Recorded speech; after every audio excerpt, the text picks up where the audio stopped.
All right, everybody. Why singing? Why making singing? Why keeping singing simple is better? Tonight, we are so excited to introduce our first guest. He's been on our show before, and he's here again to lend his expertise. Please welcome celebrity vocal coach, James Lugo.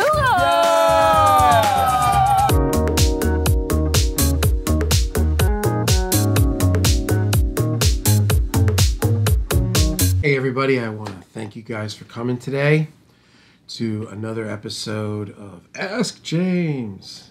I don't know, it's just something fun I'm doing. I hope it helps some people. Please like and subscribe. You know, we've got the channel reinvigorated. I'm reinvigorated. I got up this morning and went and worked out on an empty stomach, and I'm still fasted, so we're back. We're back on track. And yeah, so there you go. Like and subscribe. All right, so also, if you have any ideas for shows, you know, put them in the comments, or you can message me or whatever. A couple of people had mentioned stuff. They said, hey, do some shows on singing and singing in the studio and, you know, just things. So today's show is about the importance of relaxing when singing. Man, that to me is, you know, I've been a coach for, I don't know, the better part of 25 years or so. And I have seen some stressed out singers, man. And I really think it takes you away from your goal. I don't think it really helps. I think staying loose is really important. So we're going to go through a couple of points, and I'll share a little bit of my experience and tell me what you think, and you're welcome to comment.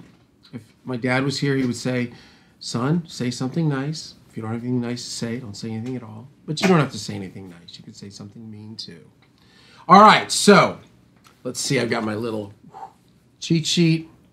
All right, so one of the main reasons I feel like it's really important that singers are in a relaxed state and sing from a relaxed place to the best of their ability is because singers are already complicated.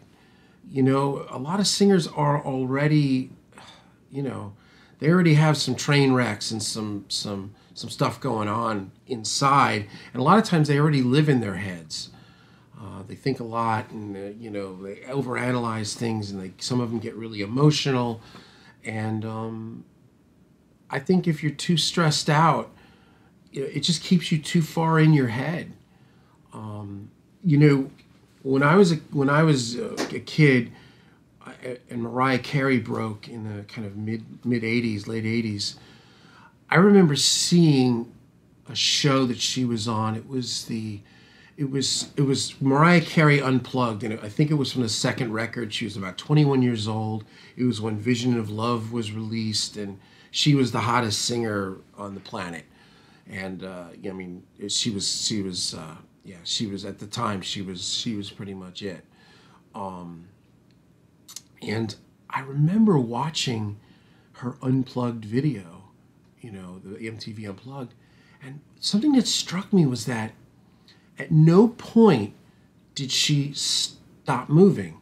Now, and Mariah Carey's not some big showman. I'm not talking about dancing and, you know, Madonna. And I'm not talking about that. I'm saying she almost had this thing about her, like she was like it was almost like, I always think of it like she was like a willow in the wind. Like it was just like this little, like the neck was never locked.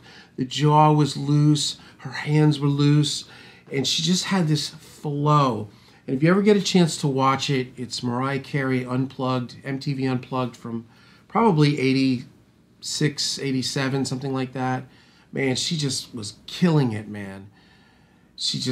Her voice was just absolutely unbelievable at the time. And that had a huge and lasting impact on me. And then many years later, I had a vocal coach who used to always say, hard neck, hard voice.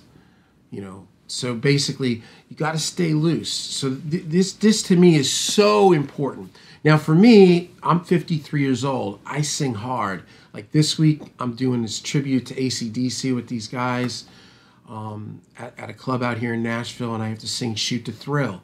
And the bands around here, there's a whole scene of this, and they do these big like jam nights, tribute nights, but they bring in like all the local people that are a lot of rock stars come and play, and they always call me to do these like extremely difficult songs, like Mark Slaughter. They had me singing "Painkiller" by Priest.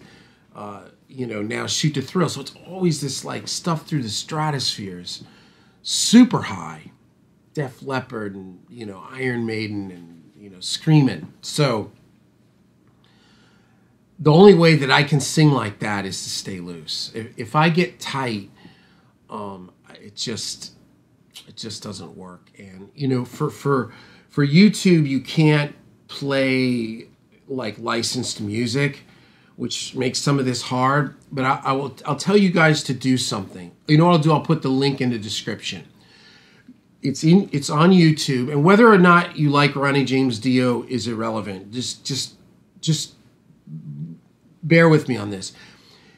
There's a concert from him in 1984, and he's singing "Last in Line," and there's a video of it. And it's a little corny, it's 80s, but whatever. The song starts out with him singing like kind of in his almost like his boyish voice, his kind of cleaner melodic voice, and then the song stops and he comes in with the blistering, high screaming thing, right? But there's two things about that clip that have, I wouldn't say that they've had anything to do with shaping what I've done, because I saw this video many years after I had already kind of arrived at this place. But, I guess in a way it kind of, not justified, but it kind of elucidated what I've been doing. It made me feel like, all right, I'm on the right path, because if this dude's doing it, and he's like 70 years old, and he's on tour, and he's singing his butt off, then there's got to be something to it. Anyway, in the video, you see the intro, and he sings this clean part, and he's very loose. And then the high part just kicks right in, and his voice gets so tight and compressed, but it's still open, and he's totally relaxed, and he holds this note out for a long time. And the thing that I get from this clip is that it's critical for him to start from a place of relaxation, because if he starts that song out kind of tense, then when he goes for the high note, it's just gonna clam up, okay? And I gotta shut the heater off. I realized I left the heater on over here. Sorry about that. Getting used to my whole new thing. My point being is you see people that are like tight and they're low register, like, and then when they go up, it's like, and it's just like, it's just, especially baritones and altos, it's just like jams up, So you got to stay loose as a goose in that lower register, still compressed, still having some tightness and some compression, some nice seal on the vocal cords, but you don't want it to be too tight, because then when you go up, obviously now you're coming from a place of like extreme stress. One thing that I have known, or one thing that I have noticed over and this really correlates to the relaxing, is, from my years of teaching, and I've taught at all levels. I mean, I've taught little kids at little school plays, and I've taught, Glee and American Idol. I've taught like the whole gamut. I've noticed that, and this isn't like every case, but this is a lot of cases, and what it is that these people with the best voices know the least amount about singing. And the people that know every single square inch about the larynx and how this and impinge that and do that and place it, man, a lot of times they sing and you're just like, okay, like it does, somehow there's a disconnect. And I've noticed over the last 5 to 10 years that vocal coaching has become very complicated. People are teaching a very complicated, heady stuff, I just don't know, like, that's not for me. That's just not for me. And I think what I'm trying to say is that singers are already complicated. They already have drama. Like, the more that you can make singing simple, I think the better it is. I just think the better it is, you know. And, you know, there was a time about 10 years ago when I was really questioning what I was doing. I was like, you know, I was watching all these other vocal coaches, and they were teaching all this stuff, and they were writing like 500-page books, and like all this information was coming out. And I'm thinking to myself, am I missing something? Because the way I teach is super just natural and simple. It's not, I don't know, it's just not like that. And I'm thinking, am I losing, you know, am I missing something? And I worked with some of them, and I worked on some of their courses, and some of it I was able to benefit from. Some of it just seemed like, I don't know, it got me into that thing where I was, you know, thinking about singing while I was singing, which doesn't work. You know, I mean, Bruce Lee talks about it. You can't be thinking about fighting while you're fighting. You have to be in the moment, or you're going to get your butt kicked. But I started thinking, like, maybe I'm missing something. And about, I don't know, maybe 8 or 10 years ago, you know, I'm into bodybuilding, and I love bodybuilders, and I grew up around the culture. And I went to Arlington, Texas to hang out at Metroflex Gym, which is the home of Ronnie Coleman, 8-time Mr. Olympia, like the greatest bodybuilder ever to me. 300 pounds, 4% body fat, like completely insane, shredded, massive dude. And I got to spend some time with him and watch him work out. And I left there with a renewed spirit as a voice coach, because all he did was basic exercises. All he did was bench press, squat, deadlift, military press, you know, straight arm curls, skull crushers, crunches. That was it. Calf raises, like no machinery that much, no super isolated, no this, no stability balls, and no bands, and no of the newer stuff, the newer technology. He was working out just like Arnold worked out, which was just like, you know, Atlas worked out. You know, it was the same thing. And he was the best. He was the best. 8-time Mr. Olympia. Guy was insane. And what I realized was that this wasn't about like acquiring massive knowledge about singing. This was about taking the fundamentals and having them change your DNA, change you. So you go on stage and you don't think. You don't think about resonation, do this, do that. Where should I place it? Above the larynx, you know, this, the nasopharyngeal cavity. Am I in the pharyngeal voice? Am I in? No, man. If you're on stage and you're thinking about that stuff, you've got further to go. I will tell you that flat out. Christina Aguilera does not stand on stage and think about a bunch of junk. She gets up on stage and tells a story. So, and the other thing too is if you're on stage and you're thinking about what a vocal coach has taught you, something has derailed along the way. You know, either you didn't get it or it wasn't transferred correctly. I don't have the answer for that, but you need to be on stage and you need to be in the moment and telling the story. That's going back to this. If you ever get a chance, read the book, the Tao of Jeet Kune Do. The Tao of Jeet Kune Do. It's the handwritings of Bruce Lee about his beliefs in life and God and fighting and, you know, martial arts and being an actor. It's a little bit of everything in it. And that's what he talks about, man. You cannot be standing in front of an opponent and be thinking about technique. If you're doing that, you are doomed. You are absolutely doomed. You have to be in the moment, right? It's an influx thing. It's like surfing, right? You don't know what's going to come at you. The other thing, too, that he taught that I believe in for myself is he taught the technique of no technique. He said, I mean, for him, fighting, if he said, if I have a technique, then once somebody understands my technique, they understand me, you know? And that's why, I don't know how to say this.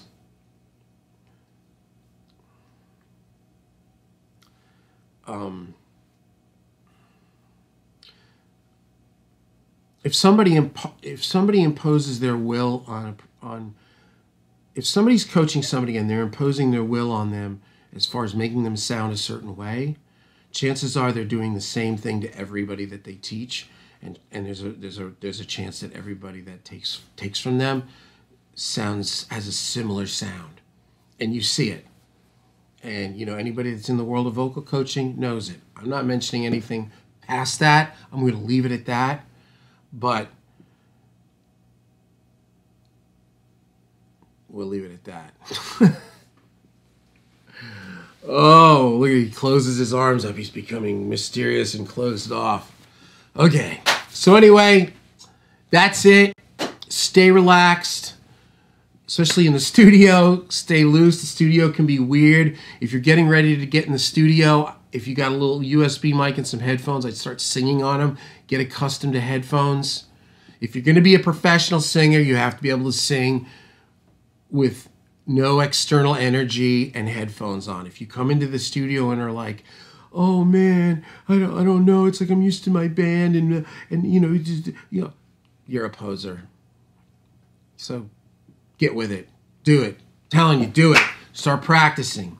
So anyway, that's it. I'm your buddy James. This was another episode of Ask James. It seems so silly to be doing this. I don't know why, but anyway, we talked about singing. Obviously, you guys know I'm a vocal coach and a singer, and I'm working on my new music. So I'm starting to rekindle the passion for singing in myself. As some of you guys know, I got really sick. I gained, I was 300 pounds. I was massively depressed. I was massively living in my head. I was massively disconnected from humanity. I was just living in my own private Idaho. And I couldn't sing, man. It's like I didn't have the spirit of the singer in me. Vocal cords still worked. I could still hit notes, but I didn't have it in me, man. I didn't have a story to tell. But now I do. So, yeah, man. Live your dreams, man. Links are in the description. Like and subscribe. If anybody needs any help, I'm here for you. JamesLugoMusic.com. I got a new thing back here. Look. So this is obviously the screensaver, the screensaver, and then here's my desktop. Because I had the warbly screensaver, with the thing, and my friend hit me up. He's like, "Dude, that screensaver's dated." He's like, "Get the name of your business up there." I'm like, "All right, I'm learning." New camera, got a Canon 80D, LED lights, so we're doing it. I'm learning Final Cut Pro too. I'm gonna really get good at this and motion. So the videos are gonna be coming out and they're gonna be more fun and more intense. We've got Battle of the Single Coils coming up. We're gonna do single coil guitars and Tellys and Les Paul, or Tellys and Strats and P90s and Gretches. And we're gonna be doing also demoing a whole bunch of different acoustic guitars, all nice stuff. Martin, Taylor, Gibson. We're working on getting a Guild in here. I think we're going to do some cab stuff, cab shootouts, V30s and creambacks and greenbacks and slants and straights and all that. And some mixing stuff. I think Friday we're going to be doing, importing a mix template with Jordan Lake. And we're going to be interviewing, producers and doing podcasts and artists and people in Nashville and LA and all over the world. So I did it. And I have not eaten in 16 hours. Yes, I'm an intermittent faster. Like and subscribe. Just a couple of things. When you sing, use your diaphragm. I didn't bring it.